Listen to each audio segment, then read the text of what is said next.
My dear friends and budding historians, this lecture is about World War II as a war of production. So if you are in my global history class, you'll want to look at the slides that are labeled WW2 material. And when it's spelled with the E at the end like that, material, but it's different than material with an A. So material means war material. So that's like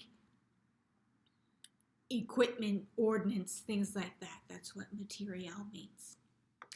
And the idea behind this lecture today is once again to look at the Second World War, but to try and look at it from a slightly different perspective, which is one of the main achievements of global history has been to open up different perspectives, and that can sometimes, by framing things or looking at things from a different angle, we even see new things we didn't notice before. Okay, so if you go to slide 2, your overview, you'll see all the way over on the far right, again, there's an outline of kind of key events, and that's the same outline that you have on your slides for the Second Sino-Japanese War. So that's just a timeline to kind of walk you through some of the main events. There's so many events, obviously I had to leave out a lot of interesting things, but your textbook does a great job at explaining a lot of the political events and a lot of the narrative in more detail. Just wanted to say, when Germany invades Poland in 1939 in a blitzkrieg, blitzkrieg means lightning war. So the idea of a blitzkrieg is to get in there fast, slam them fast like lightning, and have it all over. Okay, and I bring that up because what happens is that Germany wants to do this at everywhere they invade. That's their idea. So even when they bomb London, it's called the Blitz, right? And partly, again, the idea was let's get in there fast and get it done quickly. However, what we see is that this war drags on for a very long time, and in a similar way to World War I, it becomes a war of who can throw the most resources at the war, who can throw the most manpower at the war, and sadly, who can throw the most men and women at this war. So that blitzkrieg idea ends up not working for Germany. In the center of the overview slide, there's just a few bullet points to give you an idea of what I'll be talking about today.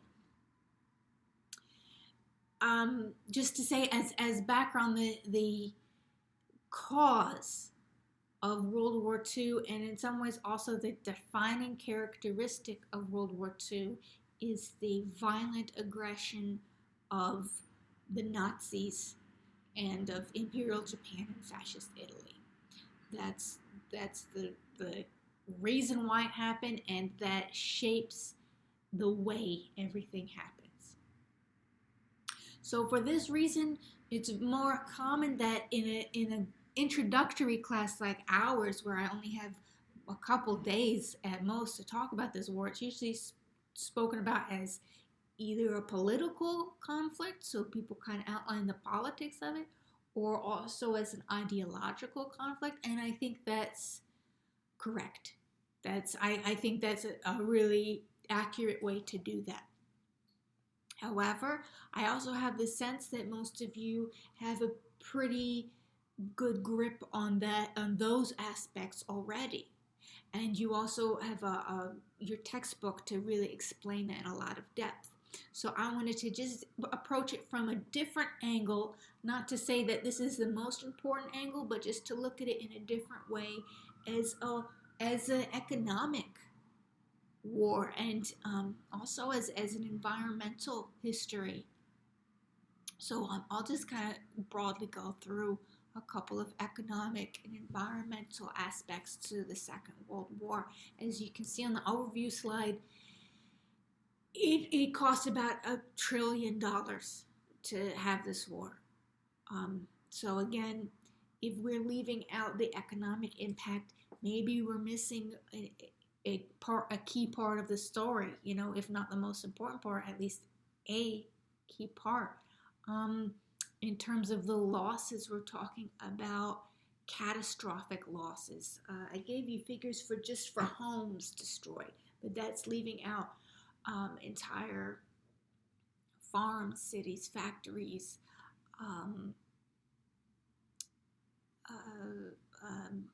places where things were built, such as shipyards, things like that were destroyed. I mean, it was relentless. And whatever those figures are for Great Britain, France, Belgium, and the Netherlands, it gets even worse as you move east. Your percentage is even higher. On the flip side, instead of destruction, but talking about production, putting forth, look at the extent of material being pushed out. So this is kind of your culmination of that second industrial revolution, where in 4 years, the USA produced almost 300,000 aircraft in 4 years. Absolutely amazing. And as big as America's industrial production was before they got into the war, it took only 5 years for that figure to double by 1945. So we have tremendous economic losses, material losses, and tremendous production. So I've tied into this a little bit about the environment because you cannot disassociate economic history from environmental history, because they both have a core question about resources and the way that humans interact with resources. So I've originally this was going to be a lecture only about material, but I kind of wanted to bring in the environment as well.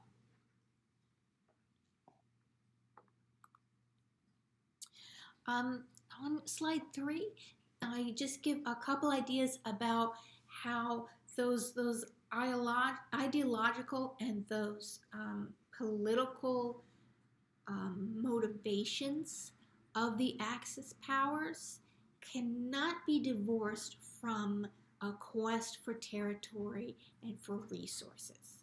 So again, it really isn't a political conflict. It is based on these ideologies of supremacy and of murdering entire groups of people, but that is linked to an idea of needing stuff.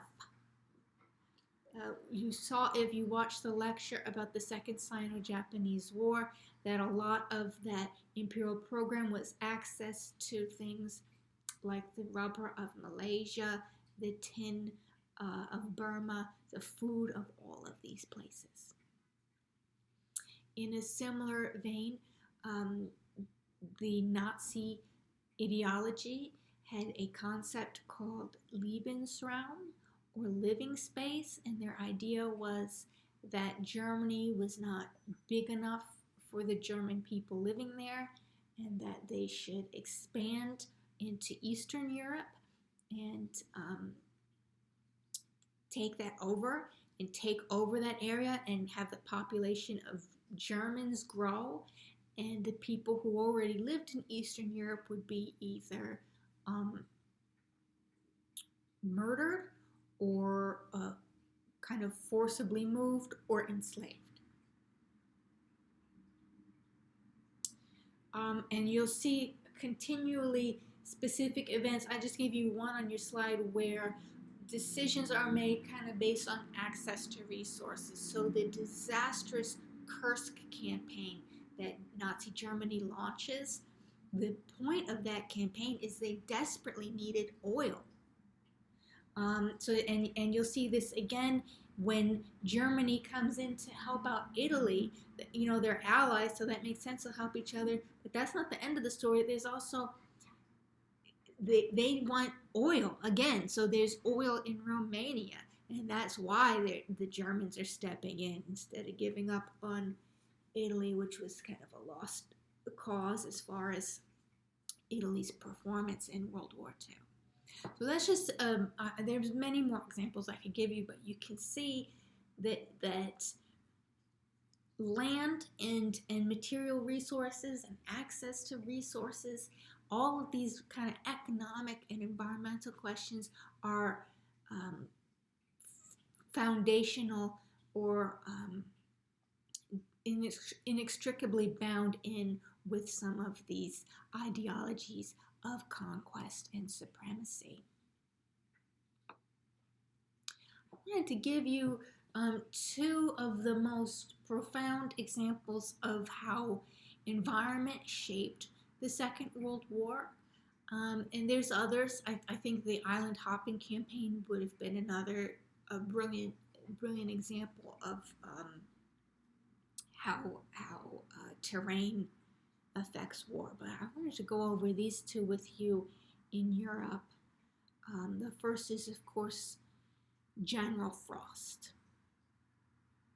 Now, it's important to state before I discuss General Frost that the Russians and the other Soviet peoples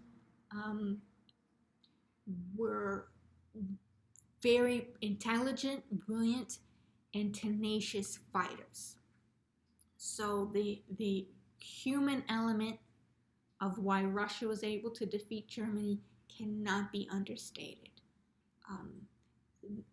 Not any old group of people could have withstood the Wehrmacht the way this particular group did. So I don't want to downplay what people were able to do. But just to bring in also, people don't operate in a vacuum. People operate in environments. In the environment of Russia, when the Germans invaded in autumn 1941, was an environment of mud called the Rasputitsa. So the whole steppe is steeped in mud. So the Nazi plan had been to do blitzkrieg. Let's get in there fast, zoom, take Moscow, and be done with this whole thing. Lightning war. You can't have a lightning war in a quagmire. It's not going to happen. You cannot move your transportation, which is a lot on horseback. I'll speak more about that in a minute. So your whole timeline's thrown off. You are not able to move at your lightning pace that you had imagined. That means that they still hadn't obtained their objectives when winter hits.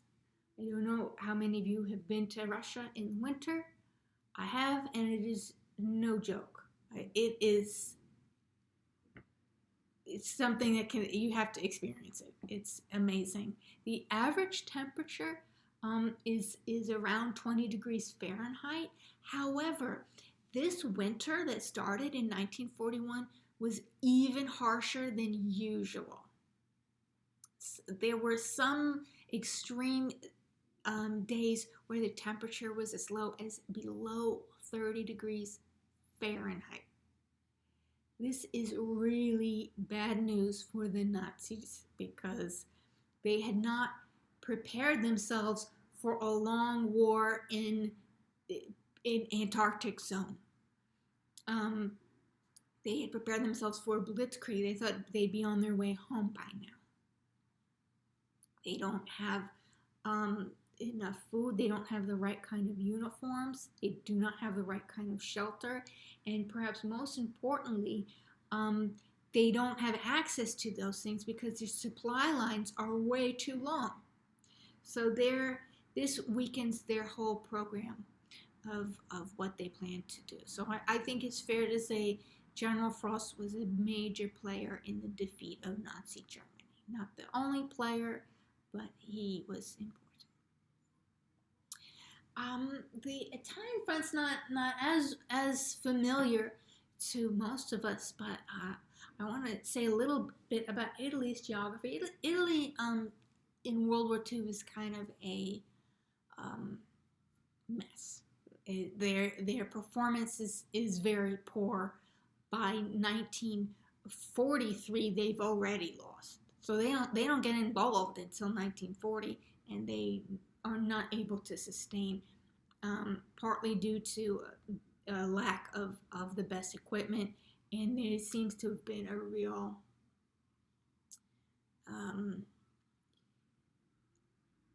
the people of Italy were just not into this at all. So we kind of spoke about the fascist propaganda.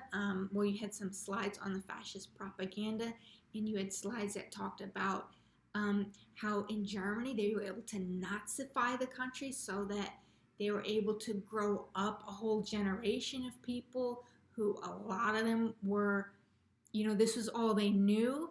They had been in the Hitler Youth as children, so there was just, people were kind of a little bit more on board with the whole thing, compared to Italy, where Mussolini was really never successful in getting the people excited about his program. Partly because what program? He's not a brilliant thinker, nor a brilliant leader. Okay. So what was my point? So my point is, by 1943, the Allies have come up the boot. They came in through Sicily, General Patton's in Sicily. They're working their way up the boot. But here's the thing, that boot is narrow. So it's hard to move fast. It's also mountains. So you've got narrow mountains. So it's pretty easy for your fascists, so your Italians and Germans who come in to help the Italian fascists, to hold the line of Germany and to hold it right across, to hold the line of Italy and to hold it right across the Italian peninsula. So the Allies have to push through. They can't outflank them, which you are able to do in places like Russia, where it's, you can always come up, come down, but in Italy you got to push through. So this combination of pushing through and the mountains makes for a brutal close combat. So in the Battle of Monte Cassino, for example, this was one of the most brutal battles of World War II. And something kind of crazy about it is there was a surprising amount of close combat. There are even tales of like hand-to-hand combat in Monte Cassino. That's how it's fought, kind of building to building, hand to hand. So again, and it's so slow, by the way, that even as late as 1945, the Allies have not made their way all the way up to the boot. Okay, that's how slow the movement is compared to Poland, where people were able to go all the way through and back in basically a similar time period. As late as 1945, the Germans still held the northern cities of Milan and Turin.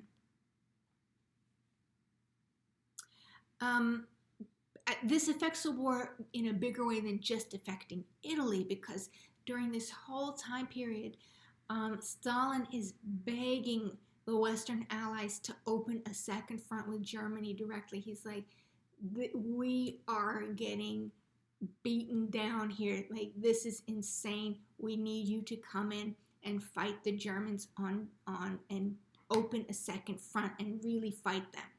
Not in this kind of guerrilla resistance warfare, but to invade France and get fighting. So he's begging them. At one point, there's an idea that this second front could be from the south, but this slows that whole plan down. Okay, so that one geographic feature of the Italian peninsula and how mountainous and narrow it is affects the whole course of the war. Similar, again, the general frost, just some really rough weather shapes the whole course of the war. In both of those cases, well, so in the Russian case, that really hurts Germany's plans.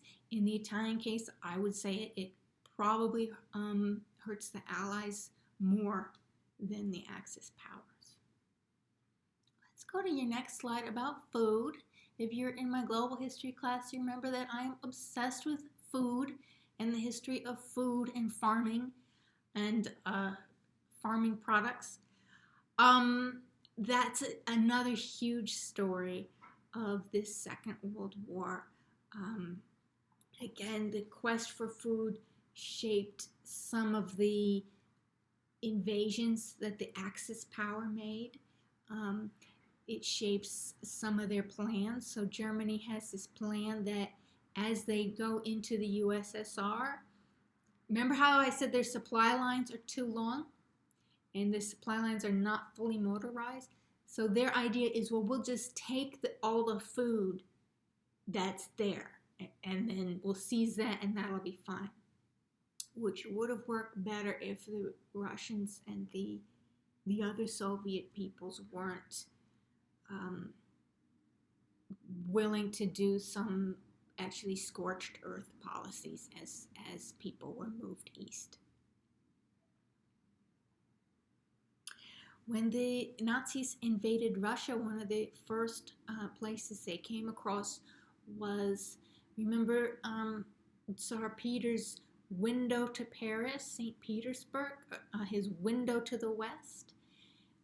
St. Petersburg had been renamed Leningrad. So this was one of the furthest western places that the Germans came, and they were able to surround it and besiege it. The siege lasted for 900 days. If you get a chance to watch the World at War documentary, the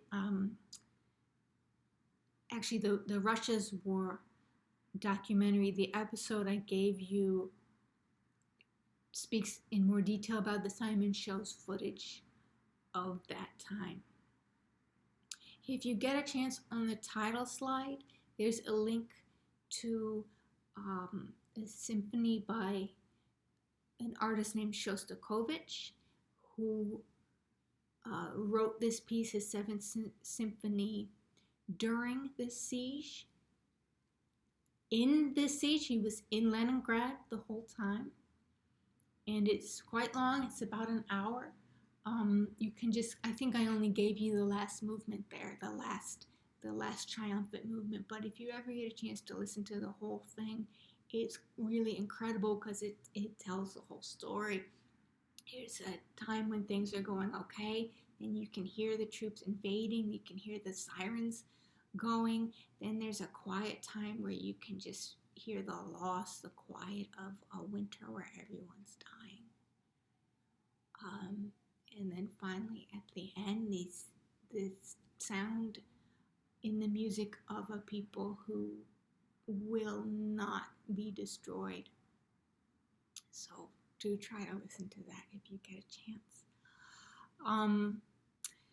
Let's look at the Western powers, the UK. You've probably heard of the rationing that they had. They also had something called the Land Army, where they asked people who couldn't be soldiers who couldn't be in the army. They said, come work the land. The idea was like a lot of the farming people, men, had to join the army, right? So how are we going to keep our food production up? So, city girls were, encouraged to go out to the farm and work the land. Everywhere, not just the UK, had rationing. So I have some pictures there, including the United States, of some of the rationing they had. And they had a lot of, this is kind of cool. I don't know about cool, but it's interesting that, I spoke before about how that production, what the U.S. was able to produce, was in some ways the culmination of that second industrial revolution. And we have that in food as well. So food also becomes much more produced through mechanization. So lots of canned foods, dried foods, Spam is invented. And not just at that storage stage, but even in the production stage, things are more and more kind of factory farm style, big farms, big kind of factory, like production line type farms are going on. Similar to World War I, in World War II, the empires of the Allies help very much.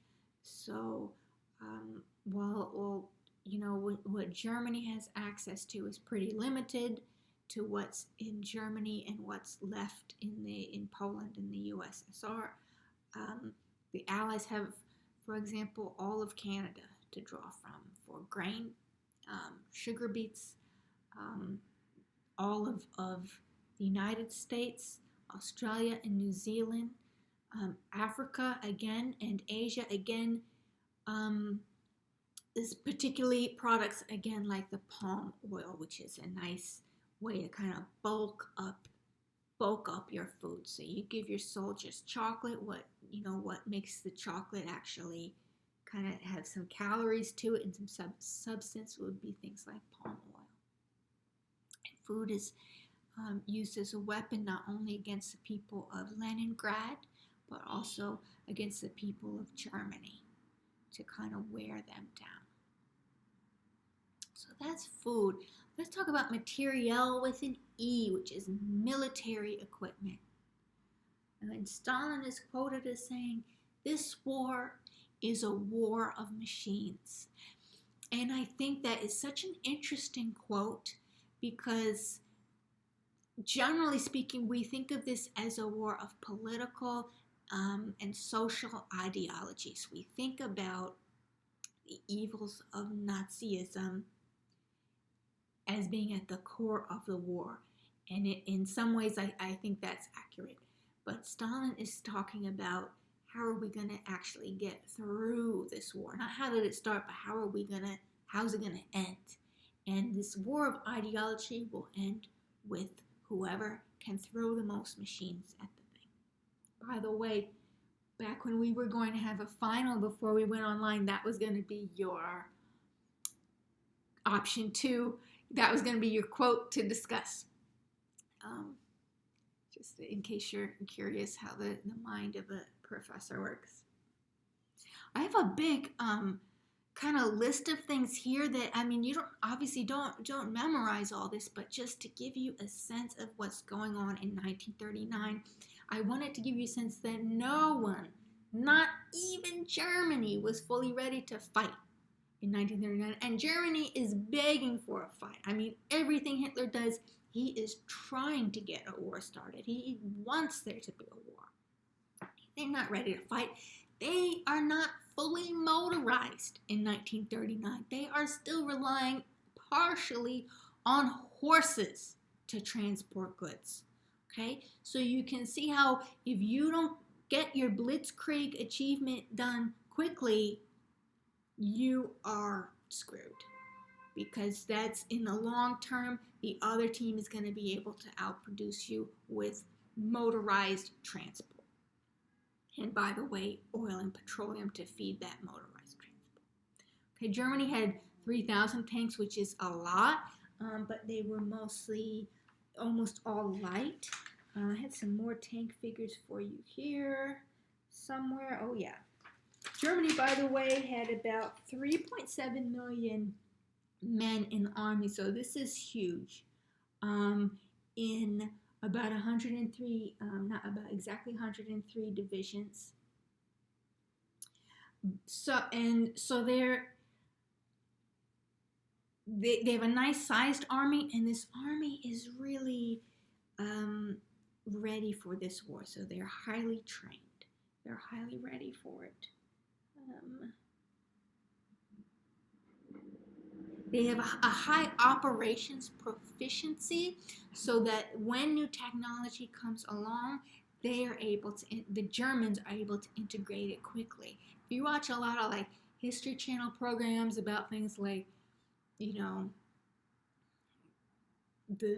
V2 rocket and things like that, you'll get a sense of how advanced Germany is in terms of tech and bringing armed tech into their thing. And then so the Luftwaffe the Luftwaffe is the German Air Force. They have 2,500 aircraft, give or take.